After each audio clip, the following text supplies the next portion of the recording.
Good Monday afternoon and welcome to the Digital News Desk Sports Takeover. I'm Dave Schrader. This is Joey Dubois. We're going to be talking a lot of Packers and a lot of family night. Starting now, it's game week. Preseason game one coming your way on Saturday. From now until mid-January at least, the Packers will be playing a football game all except for their bye week, so it should be exciting stuff. How did family night go? I think it went pretty well. I mean, I think both sides of the ball kind of had their moments. The offense, maybe early, especially in the one-on-one periods. We were talking earlier about what a dime that Jordan Love threw to Christian Watson in the corner of the end zone with Jair Alexander draped all over him, but nothing he could do with that throw. Yeah, just a perfect throw. But later on, it was kind of the defense and more of the team periods that seemed to dominate, which is what we've seen throughout camp more. So I think really you got to leave feeling encouraged about both sides of the ball and the competition that they're getting out of each other day in and day out right now. You mentioned the bomb, Love to Watson. Yeah. A $55 million throw? What do you say? I would say so. I mean, that right there is what you pay him the money for sure.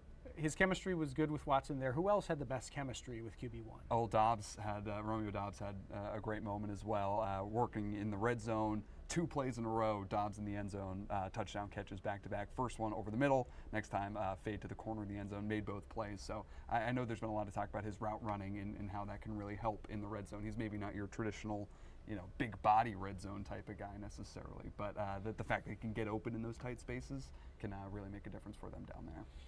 When you look at the kicking competition, obviously Anders in the legs with a lot of eyeballs on him.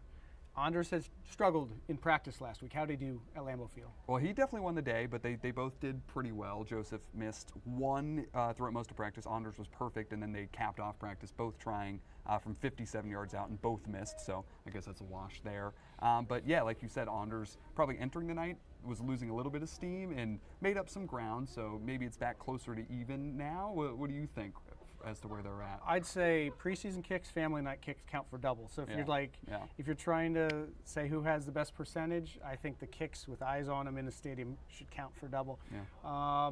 Wide left was not the case with Anders miss, though, right? No, that was his problem last year. He's switching it up a little bit now. When he's missing, he might have a wide right in there once in a while too. Okay. So I don't know if that's reassuring, but I mean, at least it's not the same thing we have seen. So something. What are you going to be looking at in practice this week as they lead up to a game for the first time? It's just going to be interesting to see. I mean, for me, this will be the first time I've really seen them gearing up for a game and what that entails. And with it being preseason, we don't really know who's going to be going on Saturday or not yet. So we'll figure all that out in the coming days. But what does that intensity ramp up look like? Like we saw the Giants and Lions practice today. They're doing joint practices over there, and multiple fights broke out, right? And that's kind of the time of year you're getting at. These guys are ready to go out there and hit somebody. So we'll see.